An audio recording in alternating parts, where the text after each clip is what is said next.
Yo, what's poppin', peeps? You got your boy Nandra here. Welcome to another video. So for this video, I'm going to be talking about the nerfs a little bit. So, I initially tried to talk about them a while ago. I want to say like yesterday, but that was mainly on Discord. So this is gonna be for like you guys, the YouTube viewers. So I had a lot of different opinions about the nerfs. Now, for me overall, I think nerfs are good.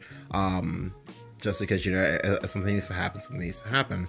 Now, I'll go ahead and talk about each of the cards individually, and I'll go ahead and talk about like maybe where we stand as a whole. So let's go ahead and look right into it. So if you don't know, Soulsquasher, cara, Dimension Shift, Staircase to Paradise, as well as the Sibyl of the Water Worm have all been nerfed. So I guess I'll go ahead and go down in descending order of importance to not importance. So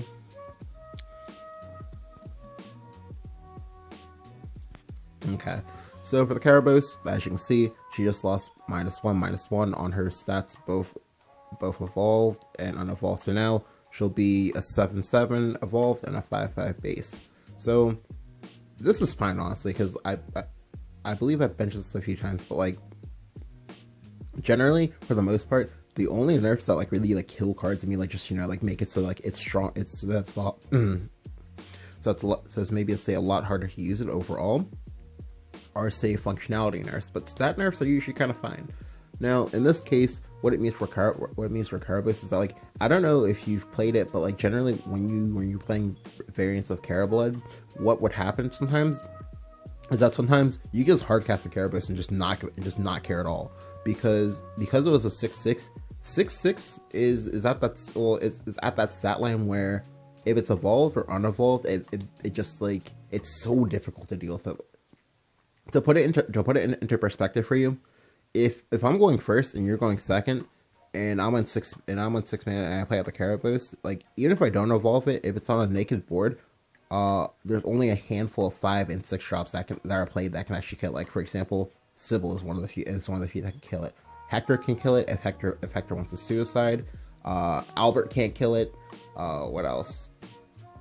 T-Time can kill it, but T-Time has a suicide. And what would happen is, okay, so you make that play, you go ahead and you suicide into my 6 drop, because you know if you don't, I'm going to kill you with the 6 drop. You just straight up know that's going to happen. And there, that would just give the Carabos player a free turn to just go ahead and fully develop their board, go as wide as possible if they wanted to, and then suddenly you're in a much worse position than you were before, because like it's easy enough to deal with like 1 creature, but it's a lot harder to deal with 3 creatures all at once, while there's still that Carabos timer just ticking down on you, and they're still drawing more cards. So for a lot of decks, it became really difficult to catch up once that happened to you. But now that she's nerfed, it makes it a lot easier to deal with. Like again, in the aforementioned examples, now Albert will kill it. You'll have to evolve, and you'll have to sacrifice your Albert, but the Albert can in fact kill it. Luminous Mage can kill it if it trades now. Sibyl can still kill it. Hector can kill it and live, which is important. T-Time can kill it, and again live. Again, this is also important.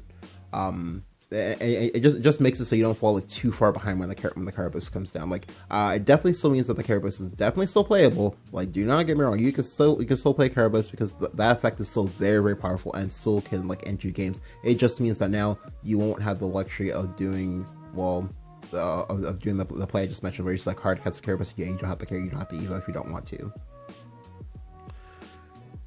The next one on the list would be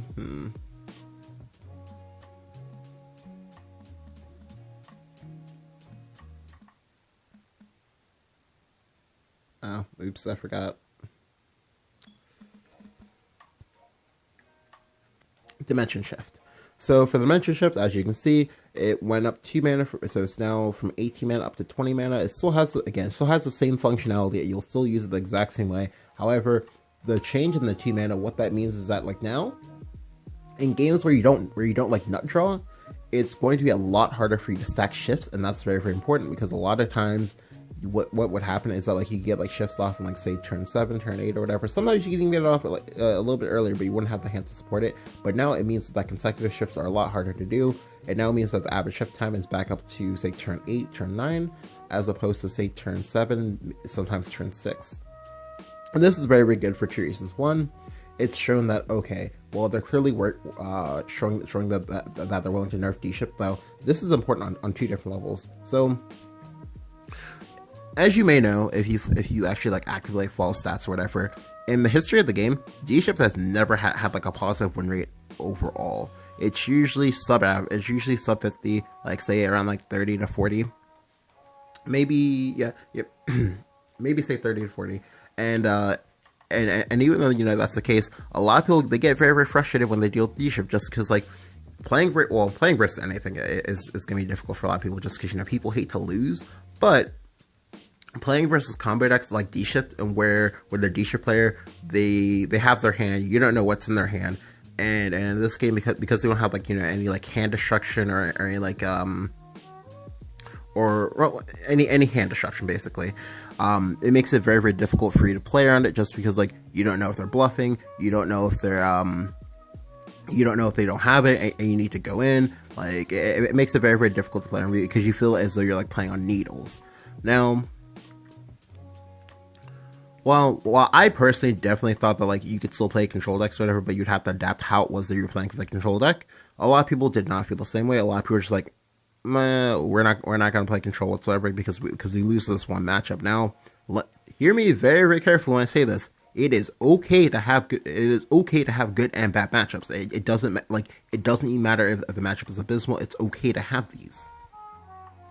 But a lot of people, you know, like, they want to win versus everything, so that kind of makes it. So that kind of means that their hatred for Dshift goes up exponentially, just because, like, right now, or pre-nerf, Dshift was pretty damn fast sometimes. Like, if you're playing the variant with Owl, as well as say the commence experiments and concentrations, yeah, you went off pretty damn fast, pretty damn hard, and pretty damn consistently. But now that's that, again, you know, 20 mana, it does make chaining shifts consecutively very, very difficult, unless you just drew the nuts. But, like, let's be real, like, if a combo deck of any nature draws the nuts versus you, you're probably going to lose that game. I'm sorry, like, that's just how it is. Like, it's the same as if any deck actually draws the nuts versus you, you're going to lose that game almost 100%. Like, unless your nut just happens to be bigger than their nut, which is But overall, like I said, like, this is definitely a good change, just because, like, in the past, sometimes side games would just, like, nerf off of win rate and not actually, you know, like, the player perspective. So it's good to show that they're willing to, like, evaluate from both of them. Like, in the past, I know, well, not for me personally, because I wasn't playing back then, but I remember that during Darkness Evolved, a lot of people hated Alana Haven, like a lot. Like, don't get me wrong, like, a lot of people, I personally don't even think it was that good, but no, a lot of people hated it. But side games, like, in their what we're gonna nerf, like, memo or whatever, they pretty much just said we're not gonna nerf it, like the win rates don't, like, support us nerfing it. So it's nice to see that they're having, you know, a change of perspective, and that actually bodes pretty well for both unlimited as well as rotation format, because it means that they're most likely willing to, like, make changes when they need to now, as opposed to just, you know, making it based off stats alone, because both stats and feelings are important, and it's just really important to not, you know, lean too far to one or the other. All right, next one on the list.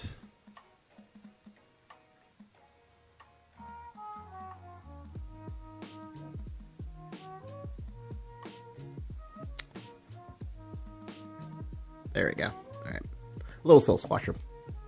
So as you can see here, she's gone down from being a 2/2 to now being a 2/1. So again, I definitely think that this still makes her playable, because as we know, generally when side games nerf start, when they like nerf cards, in the history of, like, all the nerfs that they've made, I think there's only been, like, exactly 2 or 3 cards that have been unplayable outside of, like, say 20 plus, like, nerf cards. That's pretty damn impressive. But yeah, so she's now gone down from being a 2/2 to being a 2/1. This is very, very important, because now it means that, like, if you're playing her versus an aggressive deck, say as for example, you're playing her versus, say, Aggro Sword, or you're playing her versus, like, Aggro Forest, or you're even playing her versus Dragon, that have a lot of, like, 1/2s that they can play on the play, you know, going first. it now means that she'll now die to that, and that she's more so for utility than she is for like a tempo play. Now, Little Soul Squashers is pretty interesting overall because like there actually are in fact some people who hold her specifically for the Necromancy 4 effect. Like I mean, as in like they'll have her in their hand and like they just like will sure just like not play her until they can get the Necromancy 4 off.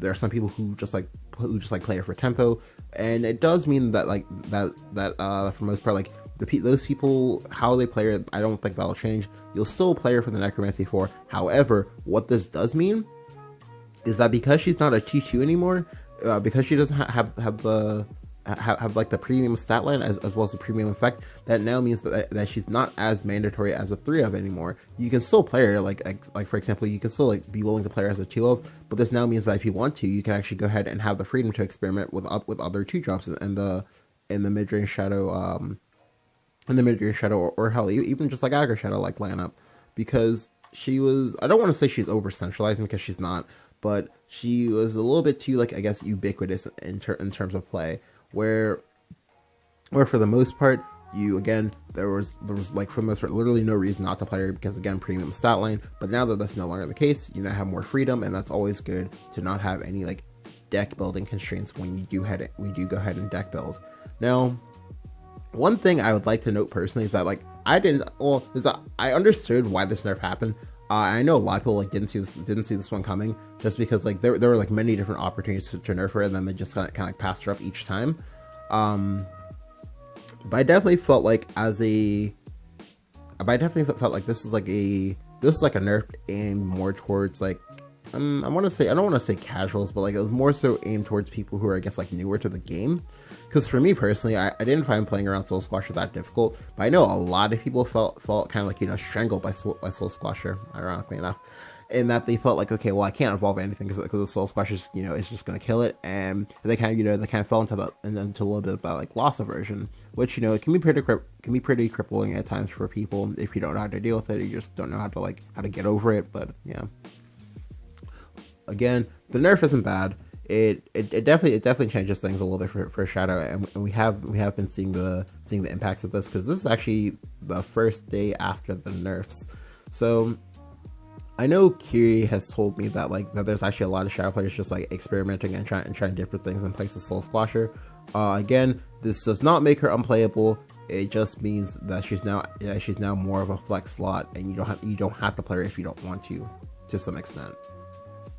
I definitely think that she'll still see quite a bit of play, just because like that effect is very, very powerful, just because Shadowcraft, as we know, they sometimes have a lot of difficulties contesting things in the mid game, and Soul Squasher is kind of like your equalizer card that helps you do that, especially when you're going second or going first. But yeah. Next on the list, Staircase. Alright, so Staircase, it's gone from 1 mana up to 2 mana. But in exchange, and this is also important, the countdown for it has gone down from 7 down to 6. So this is important for I believe like 5 or 6 reasons. So the first one is that this is one of those is that this, in addition to that of the Shield of Flame nerf, is very, very heads up on side games part, because they have shown that they are in fact going to make compensation buffs while they nerf a card. So that's very, very cool, just because like a lot of times you don't see buffs in card games happen that often. Like for example, I think like the only card game where I've like seen that happen is like in like Eternal, actually. And that's very, very cool, just because like they do show that sometimes, like, when they have to like nerf a card or whatever, if they think that they're gonna nerf it too hard, they'll go ahead and give it like a slight compensation buff to make it still still playable, just not like as ridiculous as it was before. So I'm not quite sure entirely why they actually gave it the buff that they did. I definitely think it would have still been playable without it, but how playable I don't know. But I guess they probably know something that I don't from internal testing.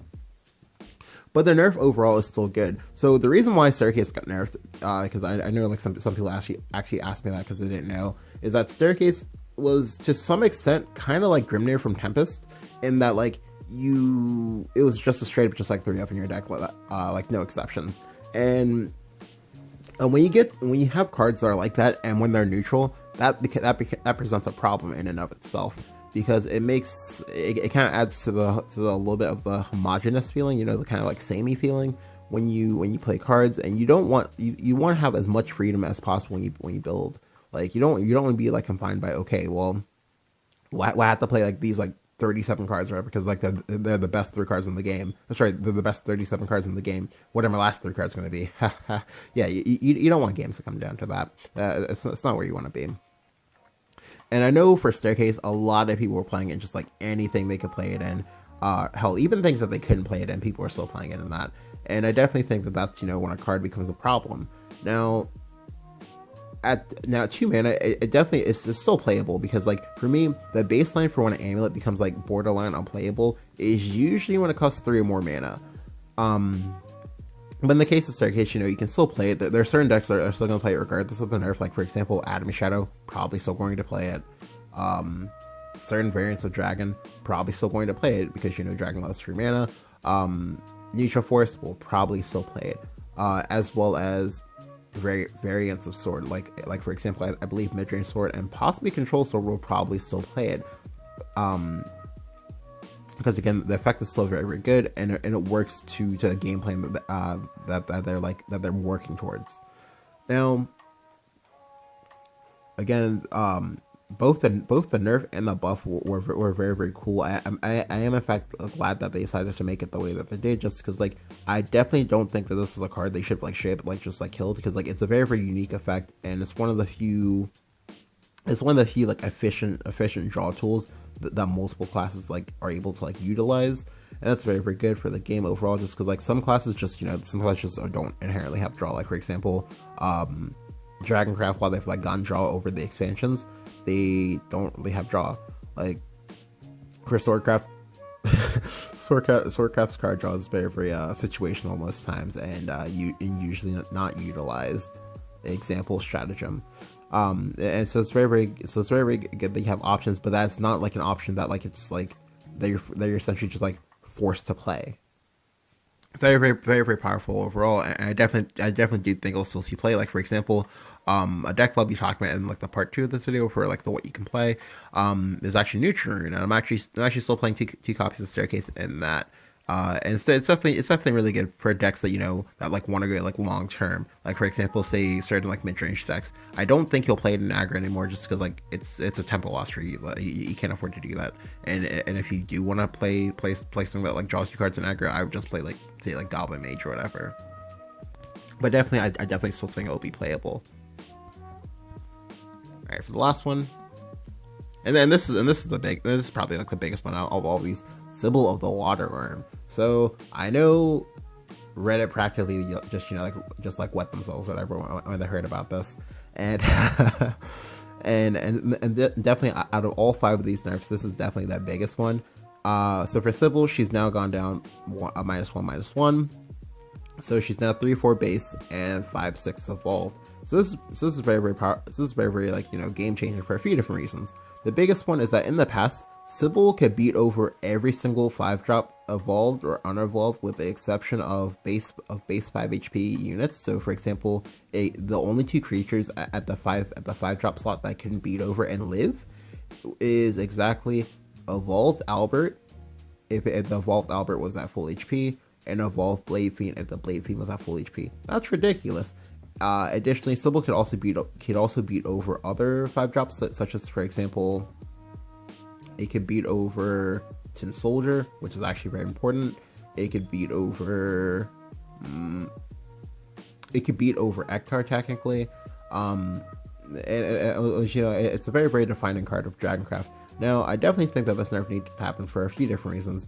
So, for one, I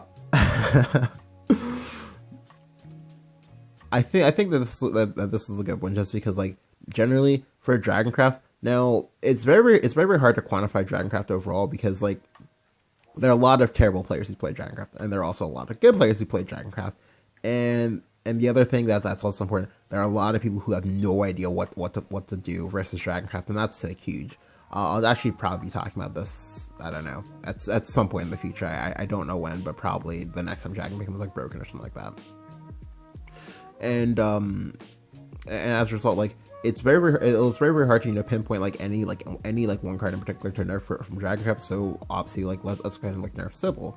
Now the Sibyl nerf as well as the soulsquasher nerf are both very relevant because they needed to happen because they're examples of a history that Cygames doesn't want to have, or sorry, doesn't want to keep. So in the past, so for ROB as well as TOTG as well as I think Wonderland Dreams, when Cygames wanted a particular craft to be good or whatever, they would push a lot of cards for said craft. Like for example, as we saw with Wonderland Dreams, I believe it's 5 or 6 Bloodcraft cards got nerfed, like Soulsquasher, sorry, not Soulsquasher, Baphomet, Spawn, Tove, Scarlet Tabrer, BKB, yeah, five different cards got nerfed, and 4 of those cards were from that set. For TOTG, we had Grimnir, we had Aura, we had Sibyl, we had Lightning Blast. Again, all four of these, all from that set, all got nerfed. And it's a kind of sweeping the rug, sort of apologetic gesture for them to nerf this, and that's fine. Because from what they've shown, they don't want to make cards that are just are in Sibyl's case well, maybe not so much in Sibyl's case, but well, actually I lied, it is the kind of over centralizing, and that again you feel you have to play it, and you feel well, I mean in Sibyl's case you will definitely still play it because you still need her, but where you feel if you're not playing the cards, you're playing a bad deck. For example, the Oro nerf. I felt the Oro nerf was actually very spot on, very good, just because it forced board stalls, and also the ubiquity of Oro kind of made it so if you that my honest opinion, if you weren't playing Oro, you were literally playing a bad dragon deck, and unless you're playing aggro, and even that I think you'd still play Oro and aggro maybe. Yeah, so it's definitely a very good nerf overall. It's not a functionality nerf, it's just a stat nerf. That also shows that they're willing to bounce from past mistakes. So again, when Sibyl passed over that, and I don't even remember how many waves of nerfs. Let's see, she's passed over I think 11 or something like that, and didn't get nerfed. A lot of people were just well, sorry, I lied, not 11. She's passed over 5 or 6. And didn't get nerfed. A lot of people were just well, I guess she'll just never get nerfed, and we'll just have to bitch about her for from now until the end of time. So, so it's very cool in my opinion that she did in fact get nerfed. Now, for me, I know a lot of people were expecting me to be I don't know, torn up or whatever about this and delusional, but I don't know. So Sibyl is a very good card. I definitely think that she'll still be as good of a card as she was before. Now, for the impacts of the Sibyl nerf, I've already mentioned the whole she can't beat it over 5-drop things, but another big one is that now it means that there's more pressure on the Dragon Craft players' evolve points, and that's also very big, because a lot of times what I would do is if I'm versus aggro, you can have things in play versus me. I don't care. I'll just hard cast Sibyl into you, and I just will not care, because I know that you have to interact with her, and that for me she's already done her job. If she ramps me up a little bit, that's fine. If she heals me a little bit, that's fine too. But I know that you have to interact with her, and so I will not use my evolve point. Now I don't know how true it is that I can still get away with doing that, but that was definitely a big one, because she's essentially one of the biggest soft wards in the game that you have to deal with. You really, unless you're say a combo deck that's already assembled their combo, you don't get the option of just not dealing with Sibyl. You have to deal with her at some point. And it was just a really good mid game wall breaker, because whatever it traded into died. I think the only thing in recent note that would live by trading into Sibyl first is that of Carbos. It had to be exactly Carbos, and that's pretty ridiculous. But yeah, I definitely think it will understandably still see play, just because again the functionality of it wasn't changed at all. You still get your playing point if you're on turn 5. You still get your heal if you're at 7 mana or more, and definitely still playable. The other thing for this one is that because she's nerfed, she now opens up more design space for Dragon, and that's very important, because as you know, Dragon overall, like they don't get as many cool toys as like other crafts. So I know I already know that there's some people who are just like rolling their eyes at me when I say this, but that's actually true. If you look at quite a few of Dragon cards, like for example, actually, let's just go ahead and do it this way.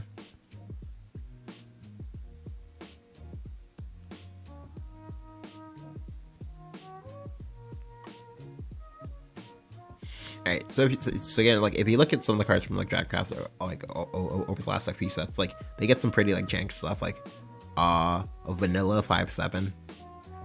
This nonsense. This too. I won't even talk about this one. And this, yeah. Going back more recently, let's go ahead and go to say Wonderlands. Oh, oops.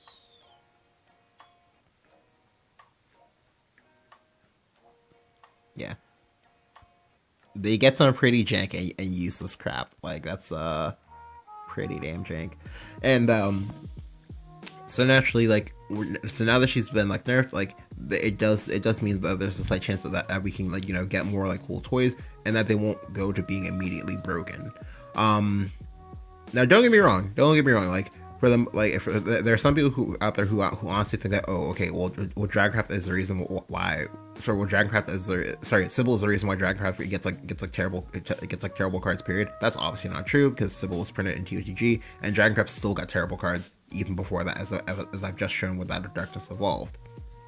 Now, I definitely do think that that again, like, she's still playable. 10 out of 10 nerf because like they nerf the functionality. Sorry, they nerf the stat line of the card without nerfing the functionality, and that's usually where you want to go when you're nerfing cards. Like when you nerf functionality of a card, you kind of take away the soul of the card a little bit. You kind of take away from the what it is that you had intended for intended for it, and kind of like, you know, purge it a little bit. That's not it's usually not something that you want to do as a developer, and it's usually not something that you want to see happen as a community. But yeah, I definitely still think Dragon will be played. Additionally, I already know that Dragon will still be played just because like the Japanese, like before Sibyl came around, the Japanese, they already played it.